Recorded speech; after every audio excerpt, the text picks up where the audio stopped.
Olá, estamos de volta com o programa Lente Aberta e agora comigo no estúdio da TV Educativa, TVE de Ponta Grossa, o prefeito Marcelo Rangel. Prefeito, muito obrigado pela sua presença hoje aqui. Tudo bem, Ney? É um prazer muito grande, prazer entrar nas residências pontagrossenses através da TVE. Prefeito, antes de mais nada, parabéns. O senhor conseguiu desatar um nó histórico, que já completava uns 30 anos, os precatórios da cidade. Pô, é realmente um momento muito feliz assim, na minha carreira pública, viu, Ney?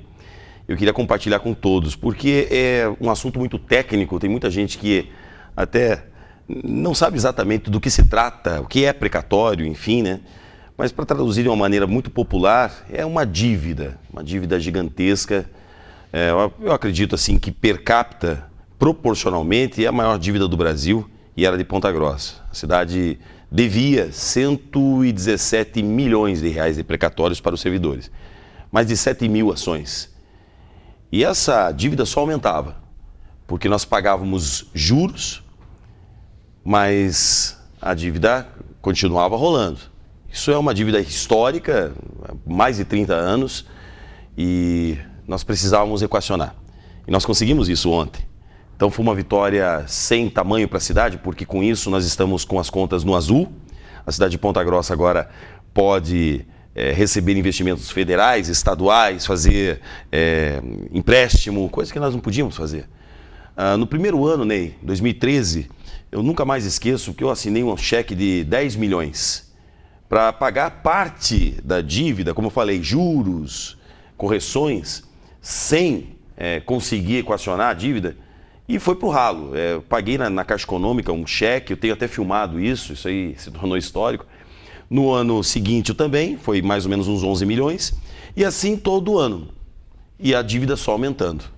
Então conseguir equacionar esses 117 milhões de uma vez por todas até 2024, com esse parcelamento e parcelamento garantido, importante dizer, porque é feito através do Fundo de Participação dos Municípios. Então já vem descontado. Então nós não estamos apenas resolvendo um problema da nossa gestão, um problema histórico. Nós estamos também resolvendo os problemas futuros, que os próximos prefeitos também não vão ter mais esse problema tão grave. Era o problema mais grave da cidade de Ponta Grossa, que nós conseguimos resolver graças à nossa equipe, um corpo técnico muito importante. Eu estou muito feliz mesmo, viu, Ney? Uhum. O procurador-geral do município, Marcos Freitas, e o secretário de Finanças, Cláudio Gorkowski, ajudaram muito nesse processo. Olha, foram fundamentais. Procuradoria-geral, a Procuradoria foi uma conquista também do nosso governo. Nós não tínhamos uma Procuradoria independente e isso contou muito. E também a Secretaria de Fazenda. Eu até falei no rádio que nós temos um servidor de carreira com mais de 20 anos, que é o Cláudio Gorkowski, que é o secretário da Fazenda, ele entrou para a história com essa conquista, e um comissionado, que é um procurador-geral. Também teve um trabalho fundamental junto ao Tribunal de Justiça, junto ao Tribunal do Trabalho.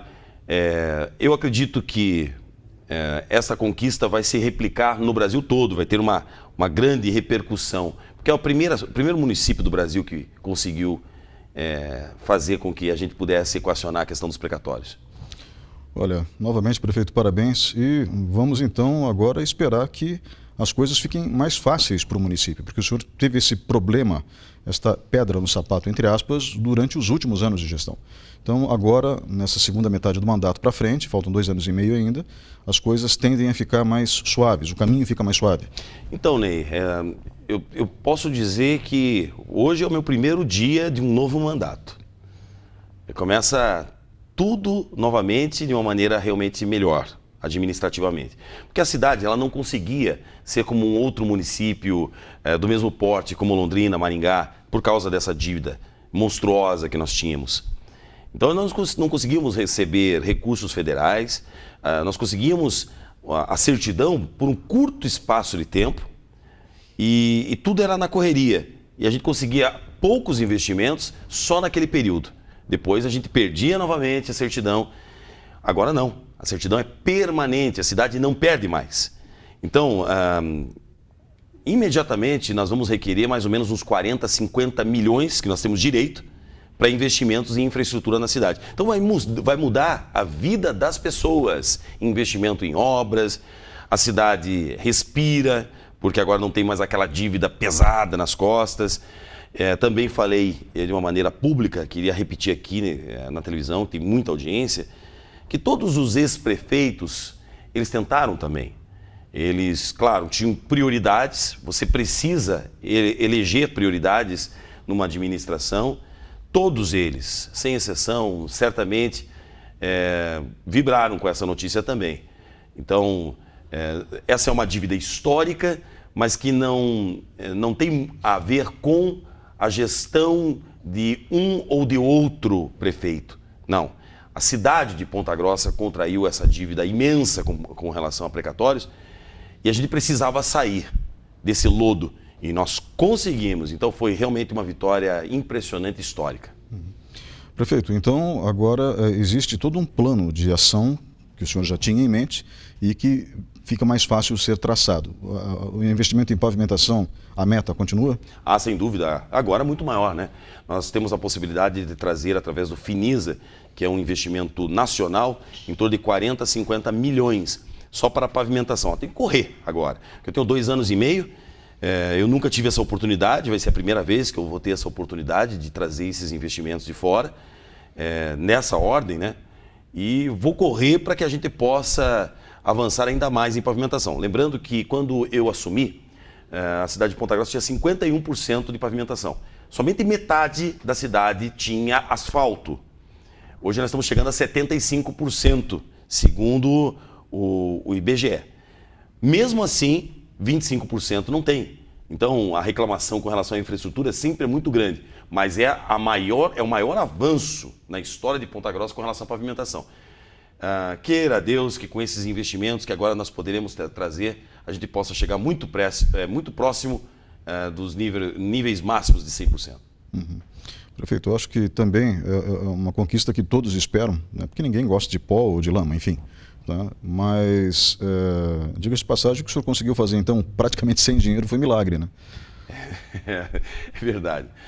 A CPS fez um grande trabalho, ela traz o asfalto subsidiado. Aliás, novamente, conversando com a população aqui pela televisão, é importante que você adira, você entre no processo da CPS para que ela possa avançar com pavimentação no seu bairro. É muito importante, eles são muito rápidos e eu estou feliz realmente com essas conquistas, esses avanços em infraestrutura, mas a gente precisa ainda mais. Prefeito, em relação à saúde e educação, eu conversei nos blocos anteriores com o seu irmão, o deputado federal Sandro Alex, e ele falou das verbas que ele conseguiu para a cidade, numa parceria com a prefeitura, para a área de educação. Mas o fato é que se não existisse a sua prioridade de governo, a gente já conversou em outras ocasiões sobre isso, para o investimento em educação de tempo integral, obviamente esse dinheiro não teria vindo para cá. Os investimentos em educação, e principalmente na educação em tempo integral, continuam? Olha, a educação integral é o maior plano da Prefeitura de Ponta Grossa, a maior prioridade do nosso governo. Também foi um avanço muito grande, nós já estamos chegando a 80% das escolas em tempo integral.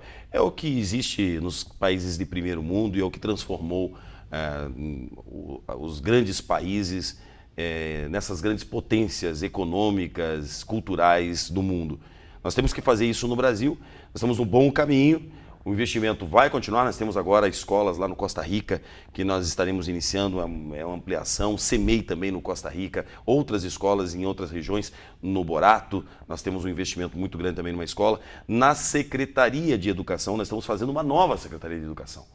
Tá? Então, todo esse legado vai ficar para os próximos governos também, mas ninguém vai poder ousar tirar o que nós conquistamos em ensino em tempo integral, porque é realmente a maior de todas as conquistas.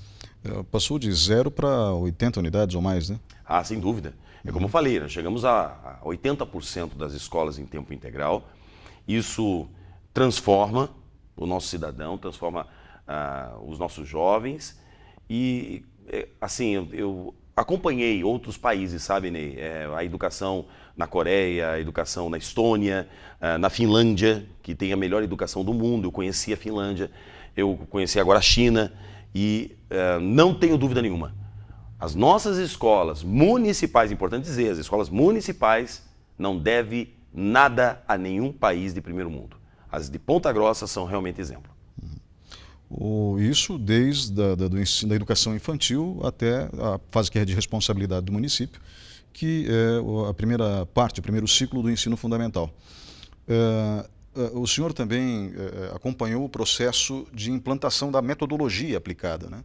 Que é uma metodologia voltada para complementação humana, com artes, noções de empreendedorismo, lógico, além do reforço das próprias disciplinas. Viu, Ney? É até muito bacana a gente poder falar isso na televisão, porque nós seguimos as diretrizes nacionais, são muito importantes.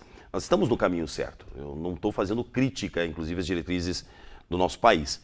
Mas a gente nota que alguns países mais desenvolvidos, eles têm algumas peculiaridades. Eles priorizam a arte, eles priorizam a cultura. Por incrível que possa parecer, o ensino mais didático, o aprender a ler e a escrever, eles consideram como o molho de todo o processo pedagógico. As crianças, elas vão alcançar essa alfabetização justamente pela sociabilização com as outras crianças, pela cultura, pela participação em grupo, enfim. Isso eu notei muito lá na Finlândia e também na Coreia do Sul. E só para você ter uma ideia, em todos os países que eu visitei, as escolas em tempo integral são mantidas pelas próprias crianças. Isso parece algo estranho falar aqui no Brasil, porque Deus o livre, imaginar que uma criança brasileira estaria limpando o banheiro, por exemplo. Isso seria inaceitável, até do ponto de vista jurídico. Mas isso acontece lá na Coreia, acontece na China, acontece no Japão, acontece na Finlândia. Por quê? Não é uma questão de exploração infantil, é de pedagogia mesmo, de ensino, de respeitabilidade, de responsabilidade. Nós temos que pensar que nós lutamos muito pelos direitos, todo mundo quer ter o seu direito, mas pouco se fala nos deveres do cidadão. Está na hora da gente começar a falar. Cada um tem que ter a sua responsabilidade. Então eu vi lá na China, por exemplo, as crianças, lá eles não têm serventes. Os serventes só trabalham no final de semana, sábado e domingo. As crianças utilizam, por exemplo, o banheiro e já tem o paninho de cada uma para elas limparem. Elas limpam a parte varrem o pátio. É incrível isso, mas é a realidade de um país que hoje está em um crescimento extremamente acelerado, com mais de 10% de crescimento. E vai, com certeza, espalhar a sua cultura pelo mundo. Por quê? Porque hoje as crianças, os jovens, eles estão estudando e eles acabam derramando uma Coca-Cola, derramando alguma coisa, aí fica imaginando assim, não, alguém vai limpar para mim. Alguém vai resolver o meu problema. Não. Todo mundo tem a sua responsabilidade. Ninguém também quer explorar quem quer que seja, principalmente crianças, né? Claro que você precisa ter também uma estrutura para manter uma escola, manter todas as nossas instituições. Porém, é importante o cidadão saber que ele precisa também se doar para o seu país, se doar para a sua cidade. Eu vejo, por exemplo, a Globo lá, ela faz aquele programa, né? O que você quer para o seu país? Aí a pessoa, eu quero que o país seja assim, eu quero a minha cidade dessa maneira. Mas não é só eu quero. O que eu posso fazer? Teria que ser assim, o que eu vou fazer pelo país? Você não acha? O que eu vou fazer? Eu vou ajudar voluntariamente o Hospital da Criança, eu estarei participando dos Rotaries, eu vou participar das instituições assistenciais, eu vou ajudar a deixar a minha cidade mais bonita, eu vou fiscalizar quem é que está pichando, quem está estragando a nossa cidade, quem é vândalo, eu não vou deixar, eu vou ensinar os meus filhos. É isso, cada um tem que pensar no seu dever. Prefeito, obrigado pela participação nesse bloco. Vamos agora para um breve intervalo e voltamos em instantes.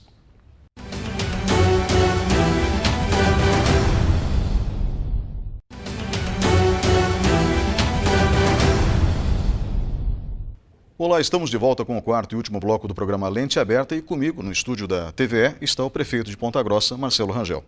Prefeito, nós falamos no bloco anterior da conquista em relação à dívida dos precatórios, ou seja, o parcelamento junto à Justiça do Trabalho, que permitiu que esse valor enorme fosse equacionado sem sangrar os cofres públicos e, ao mesmo tempo, honrando a dívida deixada por administrações anteriores. Falamos também sobre investimentos em infraestrutura, basicamente pavimentação, e também sobre a questão educacional. Eu gostaria de falar um pouquinho, já que o senhor falou de outros países durante esse processo de educação, ou seja, como é a educação em outros países. O senhor esteve recentemente na China. E o senhor saiu do país num momento muito delicado, que era a greve dos caminhoneiros, deixou a cidade sob o comando da prefeita Elizabeth Schmidt, naquela ocasião prefeita em exercício, que representou muito bem o senhor naquele período, diga-se de passagem, e o senhor mesmo reconheceu isso na sua volta. E a sua ida à China foi vital, naquele momento específico, para garantir um investimento a Ponta Grossa. Eu gostaria que o senhor falasse um pouquinho mais sobre esse investimento e como foi essa visita. Primeiro é importante parabenizar o trabalho da nossa vice-prefeita, que assumiu o município realmente na maior greve, maior paralisação da história do Brasil, e ela fez um grande trabalho. Então a professora Elizabeth Schmidt, ela honrou todos os pontagrossenses. E é isso mesmo. O vice-prefeito, a vice-prefeita, ela tem uma responsabilidade gigantesca também. Muitas pessoas falaram, mas o prefeito saiu da cidade de Ponta Grossa justamente na paralisação. Primeiro que esta viagem, ela estava programada há muitos meses atrás, porque nós fomos buscar uma grande multinacional, a segunda maior multinacional do mundo, a maior da China, de equipamentos para trigo, para transformar a cidade de Ponta Grossa na grande capital do trigo do Brasil. Nós já temos a produção agrícola, já temos as indústrias moageiras e agora temos também a indústria, vamos ter a nossa indústria Pinley, que é uma indústria de equipamentos para indústrias que vai exportar inclusive para os Estados Unidos. Nós precisávamos ir para a China, mesmo porque os chineses não fazem negócio com nenhuma empresa, com nenhum país, com nenhuma cidade, se não tiver um contato direto, se não tiver confiança. Os chineses, os orientais são assim, eles precisam conhecer as pessoas para ter relacionamento comercial. Então a cidade ganhou, nós trouxemos já o compromisso desse investimento de mais uma multinacional. Tenho orgulho também desse trabalho de atração de indústrias. Foram mais de 40 novas indústrias em Ponta Grossa, o que permitiu que a cidade crescesse muito acima da média nacional, mesmo durante a crise. Olha, com a paralisação dos caminhoneiros, a cidade ainda teve resultado positivo no CAGED, emprego, a cidade não parou. Então, isso foi muito importante. E também um choque cultural dos maiores que eu já tive na minha vida. Tive a grande oportunidade de conhecer outras culturas, agradeço muito a Deus por isso. E eu trouxe também grandes ideias para o nosso país. É claro que nós temos limitações. Para dizer a quem está nos assistindo que lá na China, todas as avenidas, os postes de iluminação, eles são feitos de porcelana, coisa que nós não conseguiríamos fazer aqui no Brasil. Se colocasse um poste, uma iluminação de porcelana num dia, no dia seguinte estaria quebrado, destruído. O vandalismo no Brasil é inaceitável, mas é presente.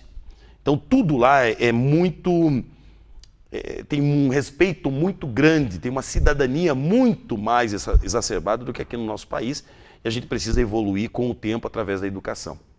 Mas alguns exemplos, algumas coisas nós podemos trazer para o nosso país, para a nossa cidade. Eu vou trabalhar muito na área educacional. Eu, por exemplo, notei que os pais e mães, eles participam diretamente da rotina da escola. E aqui no Brasil isso não é muito frequente, não. Pai e mãe muitas vezes vão lá para ver o seu filho praticar educação física. Pai e mãe muitas vezes vai lá na cozinha e vai participar da preparação da merenda. Pai e mãe muitas vezes entra na sala de aula nos momentos apropriados para saber se o filho está sendo respeitoso com o professor, se ele está prestando atenção. E os filhos, eles nesse convívio com os pais e com os professores, eles aprendem a ter mais respeito.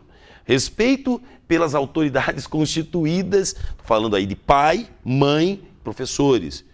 Isso está meio afastado hoje, né, dos princípios brasileiros. Infelizmente, o nosso país está galgando a cada dia, infelizmente, mais para a anarquia do que para a ordem, para o respeito, para a disciplina. Nós temos que trazer novamente os nossos jovens a esse lado mais respeitoso pela nação. Eu penso nesse sentido. Acho que está na hora de fazer isso. Então, na China, outra coisa também que muita gente me pergunta, prefeito, você foi lá num país comunista? O senhor que é o maior crítico do comunismo, eu sou mesmo, continuo sendo o maior crítico do comunismo. Isso não muda nunca, mesmo porque a China não é comunista. A China, ela é extremamente capitalista, muito mais capitalista do que o Brasil. O Brasil, sim, vive numa comunidade extremamente socialista e um socialismo destruidor ainda, o que é pior, porque você sociabiliza a miséria. Aí não. Nós temos que pensar num socialismo que seja, então, mais produtivo, se a gente pensar na socialização das oportunidades das pessoas. As pessoas terem oportunidades para conseguir evoluir, crescer, ter um bom desempenho na vida, econômico. Isso sim, aí eu também concordo. E isso começa na educação. Uma educação de qualidade para todos, da mesma forma. Até mesmo na saúde. Uma saúde equalizada para todo mundo da mesma forma. Aí sim é um socialismo mais produtivo. Agora, socializar miséria, fazer com que aquela pessoa que produziu, que trabalhou, que conseguiu vencer na vida, ela perca tudo que ela tenha para fazer uma distribuição para que todo mundo não tenha nada. Aí não. Eu não concordo. Esse é o meu ponto de vista. Essa é a linha ideológica que eu defendo, sabe, Ney? Respeitando todos, porque nós estamos num país democrático. Agora, lá na China, eles passaram por um processo de readequação, eles saíram do comunismo para uma abertura de capital absurda. Eu tenho uma foto que eu trouxe, eu vou publicar também nas redes sociais, está lá a bandeira do comunismo, a bandeira da China, as duas vermelhas. Eu estava dentro de um micro-ônibus, eu estava viajando 600 quilômetros ali para o interior até a empresa, até a indústria. E na frente nós tínhamos uma Range Rover, um Jaguar, uma BMW, um Audi e uma Maserati. Tudo na frente. E num país comunista, né, onde os meios de transporte, os trens, os ônibus, tem primeira, tem segunda e tem terceira classe. Existe uma mudança completamente, inclusive na ideologia. Agora, algo ficou. O poder. O poder mais totalitário, que muitas vezes escraviza, isso é verdade, mas por outro lado também produz. Porque aqui no Brasil, se você quiser fazer um trem-bala, como nós vimos lá, aqueles trens andando a 400 km por hora, de um lado para outro, a China em todo lugar tem trem de alta velocidade. Como é que você faz no Brasil? Dinheiro nós temos? Nós temos dinheiro para fazer. Como é que a gente faz um trem de São Paulo ao Rio de Janeiro? Não faz. Não faz. Se tiver uma árvore na frente, vai ter uma ação, não sai do papel.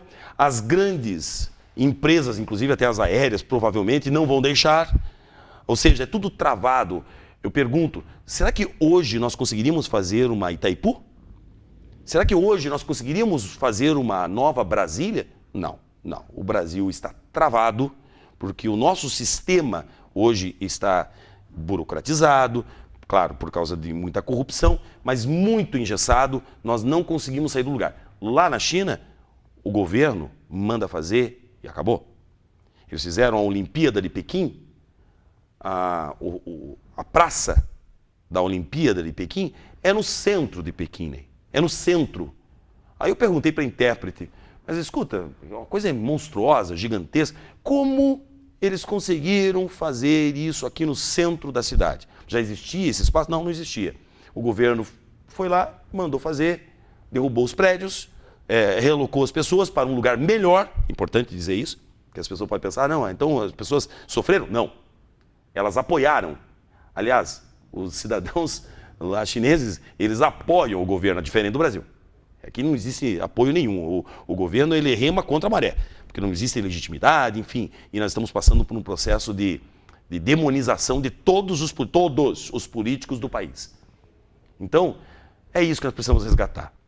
Ordem, respeito, disciplina, amor à pátria, essas coisas, assim, esses costumes, esses bons costumes da antiguidade que precisariam ser resgatados, mas para isso nós temos que trabalhar muito com a área educacional. Uhum. Prefeito, rapidamente falando sobre a questão dos investimentos em saúde, nós temos então a vinda dessa indústria para cá. $1 milhão é o investimento inicial, depois eles vão anunciar em setembro o investimento total feito no Brasil, fabricando equipamentos para moagem de trigo. E eu mencionei isso no meio da pergunta para a saúde por um motivo simples. Quanto mais investimentos nós tivermos, mais impostos nós vamos arrecadar no futuro e com isso, obviamente, temos mais recursos para implementar. Ponta Grossa, como polo regional, atrai muita gente de fora e a gente não pode negar o atendimento. Iniciativas como a do Hospital da Criança, onde uma associação montada pela sociedade civil está ajudando a prefeitura, que não deixa de fazer a sua parte, diga-se de passagem. É essencial, as pessoas devem participar do processo, se possível for. O Hospital da Criança é também um dos maiores orgulhos que nós temos, está se transformando a olhos vistos, está lindo demais. E nós imaginamos isso no passado. Quando nós assumimos o Hospital da Criança, era um dos maiores problemas, assim como o Hospital Municipal. O índice de óbitos era enorme. O Hospital Municipal, todo mundo lembra da história tétrica, infelizmente, que o nosso hospital tinha. Nós conseguimos renová-los. E o Hospital da Criança, há cerca de uns 2 anos atrás, junto com o Dr. Rodrigo, com a Raquel, que é a nossa diretora, com a nossa secretária de saúde, nós tivemos um sonho juntos. Nós falamos, olha, só temos uma possibilidade de fazer uma transformação diferente, muito além do serviço público. Porque o serviço público, ele é simples. Você faz uma licitação para comprar esse copo, é o menor preço, então não se sabe se o copo vai ser o melhor copo, se a qualidade é a melhor qualidade. Infelizmente, as nossas leis brasileiras, elas nos restringem muito. Se você quiser comprar um copo colorido, se você quiser fazer uma parede diferente para as crianças, nós queríamos fazer um submarino especial, todo estilizado dentro do hospital, as enfermarias coloridas, com móveis maravilhosos, bonitos. Como é que você faz isso numa licitação? Não faz. E se você fizer ainda, você vai pagar muito além do valor que realmente ele custa. Então nós fizemos uma parceria com os nossos empresários de Ponta Grossa, e eles estão participando, é importante essa participação. Então as pessoas que conheceram o Hospital da Criança se apaixonaram, porque aquele é o maior símbolo da nossa cidade. Porque ali tem empresários, ali tem pessoas ligadas ao judiciário, inclusive a Justiça está nos ajudando muito, eu acho que é algo inédito no Brasil, só em Ponta Grossa que a Justiça está fazendo investimento junto com a administração pública, isso também nos honra muito. Então tem profissionais liberais que estão nos ajudando, todo mundo contribuindo, fazendo a sua parte para transformar o hospital realmente na grande referência do estado do Paraná. E tem dado certo essa interatividade, as instituições como Rotary, nessa semana apadrinhou mais uma enfermaria, entregamos uma enfermaria linda. Daí nos próximos dias nós vamos fazer a entrega da nova sala cirúrgica, também com equipamentos todos novos, de primeiro mundo. Estamos também fazendo uma nova construção na frente, que vai ser o pronto atendimento, o novo PA do Hospital da Criança também, seguindo moldes dos hospitais mais modernos, hospitais particulares. Nem parece que é um hospital público e além disso, além de ser público, de uma prefeitura, o que é mais difícil ainda, porque normalmente o hospital ele é gerido pelo Estado. Só que em Ponta Grossa que nós temos 2 hospitais municipais. E é muito mais difícil, porque as condições orçamentárias de uma prefeitura são menores do que a do Estado. Mas nós conseguimos transformar os nossos hospitais. Prefeito, estamos chegando ao fim da entrevista. Eu gostaria de agradecer a sua presença aqui e as portas estão sempre abertas. Obrigado, Ney. Um grande abraço. Estou sempre à disposição. É muito bacana a gente poder debater a cidade aí de uma maneira bem clara, transparente e com uma audiência tão grande. Um grande abraço. Nós ficamos por aqui. Um grande abraço. Até a semana que vem.